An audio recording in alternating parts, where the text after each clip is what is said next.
अवधूत चिंतन श्री गुरुदेव दत्त श्री स्वामी समर्थ।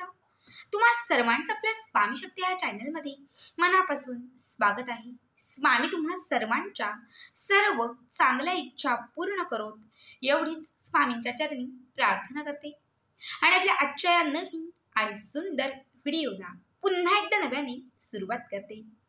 फक्त बघा, आजच्या व्हिडिओमध्ये मी तुम्हाला एक सुंदर सर्वात दिव्य असा असणारा स्वामीमय अनुभव सांगणार आहे। खरं तर गेले बरेचसे दिवस झाले माझ्या बऱ्याच स्वामी भक्तांच्या मला कमेंट्स आहेत की ताई हल्ली तू आम्हाला अनुभव सांगत नाहीस। आज सगळ्यांच्या कमेंट्स खातीर एक अत्यंत महत्त्वाचा, अत्यंत प्रभावी असणारा, प्रत्येकाच्या मनाला लागणारा किंवा स्वामींची दिव्य शक्ती दाखवणारा हा अनुभव मी तुमच्या सगळ्यांसाठी घेऊन आलेला आहे। अनुभव अत्यंत महत्त्वाचा आहे जो प्रत्येकाने ऐकला पाहिजे। अगदी या अनुभवातून तुम्हाला असंख्य गोष्टी शिकायलाही भेटतील आणि या अनुभवातून तुम्हाला असंख्य गोष्टी अनुभवायलाही भेटतील। अनुभव ऐकत असताना कुठेतरी महाराज खरंच आपल्या अवतीभोवती आहेत, महाराज कुठेतरी मला साक्षात्कार देत आहेत असंही तुम्हाला वाटायला लागेल। आता जास्त वेळ न घेता काय अनुभव आहे, कुठल्या ताईंचा अनुभव आहे हे सगळं पुढे व्यवस्थित सांगते। फक्त त्यासाठी व्हिडिओ स्किप न करता शेवटपर्यंत बघा आणि जे आपल्या चॅनलवरती नवीन असतील त्यांनी लगेचच आपल्या चॅनलला सबस्क्राईब करा, कारण तुम्ही आपला चॅनल सबस्क्राईब केल्यामुळे मी पुढचे जे काही व्हिडिओ बनवेन ते सर्वात आधी तुम्हा सर्वांपर्यंत पोहोचतील। बघा, आजचा जो अनुभव आहे हा चिपळूण येथील सुरेखा अगिवले या ताईंचा आहे। खरं तर अगदी काही दिवसांपूर्वीच ताईंनी आपल्या या चॅनलमध्ये शेअर केलेला हा त्यांचा अनुभव आहे। ताई आपले सगळे अनुभव अगदी पहिल्या जिथून आपला चॅनल सुरू आहे, माझे अनुभव, तुमचे अनुभव, सगळ्यांचे अनुभव ताई ऐकत आहेत आणि त्यामध्ये ताईंनी आज हा आपल्यासोबत शेअर केलेला अनुभव बघा। सगळ्यात अगोदर ताईंच्या शब्दात सांगते, श्री स्वामी समर्थ।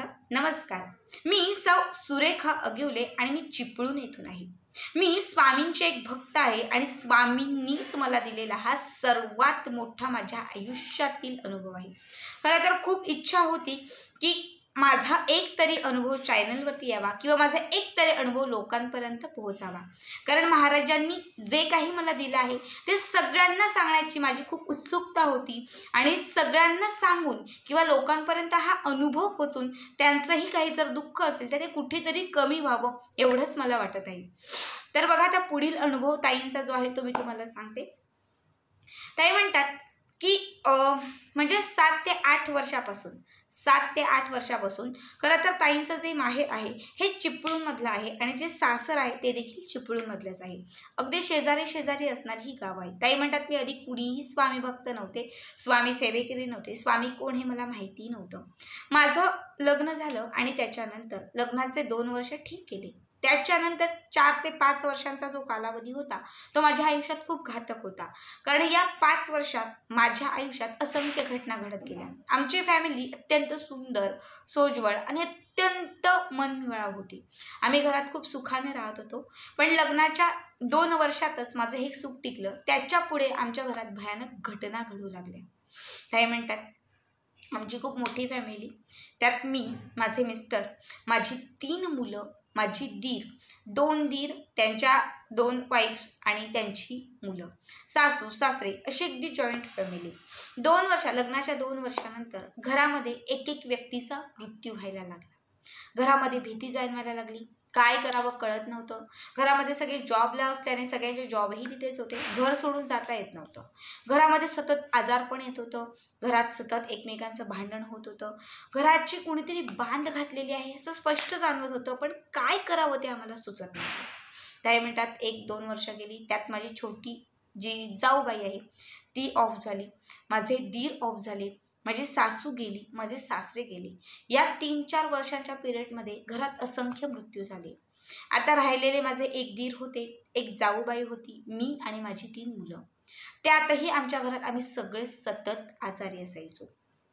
एक दिवशी असं झालं की माझे मिस्टर खूप आजारी झाले। इमर्जन्सी मुंबईच्या हॉस्पिटलमध्ये त्यांना हलवण्यात आले।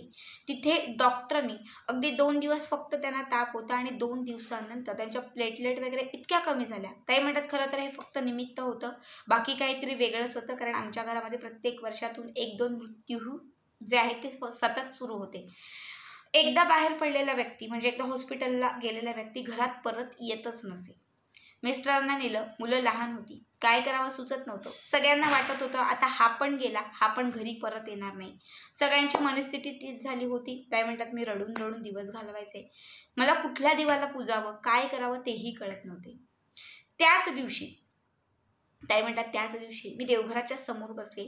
देवघरात तर स्वामींचा फोटो काहीही नव्हतं, फक्त गणपती बाप्पांची एक मूर्ती होती, लक्ष्मीची एक मूर्ती होती. तिथे मी इतकंच बोलले की तुम्ही फक्त दगड आहात, तुम्ही काहीच करू शकत नाही, तुम्ही काहीच करू शकत नाही. लोक चुकीचे जे तुम्हाला पूजतात.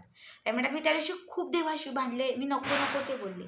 आणि त्या रात्री झोपल्यावर मला एक म्हातारा व्यक्ती दिसला. खरं तर हा म्हातारा व्यक्ती कोण आहे मला कळलं नाही, पण तो एकच बोलत होता, ते एकच बोलत होते, ते म्हणजे भिऊ नकोस, मी तुझ्या पाठीशी आहे. ते म्हणतात त्या स्वप्नाचा अर्थ लागत नव्हता, पण ते व्यक्ती सतत दिसत होते आणि सतत ते एकच व्यक्ती बोलत होते.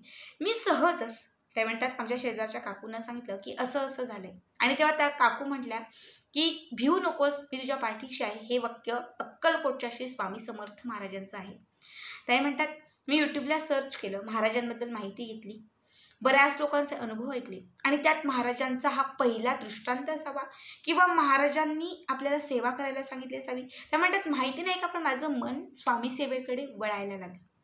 त्याच दिवशी, तो दिवस गुरुवारचा होता, त्याच दिवशी मी श्री स्वामी समर्थ महाराजांची एक छोटीशी मूर्ती माझ्या घरी आणली.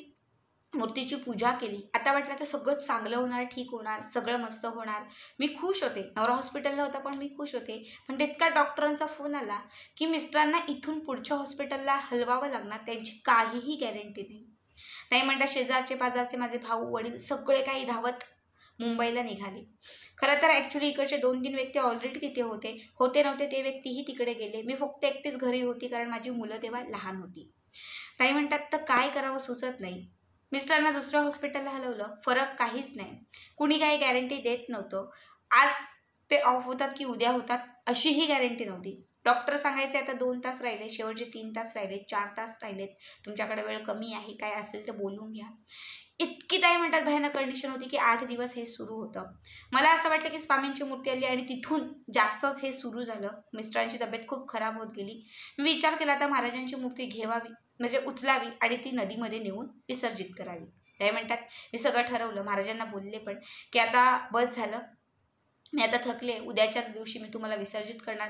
या जगात कुणीच देव नाही, काहीच नाही. ते म्हणतात त्या दिवशी मी महाराजांसोबत खूप भांडले आणि दुसऱ्या दिवशी सकाळी मी महाराजांची मूर्ती विसर्जित करण्यासाठी अगदी माझ्या हातात उचलली.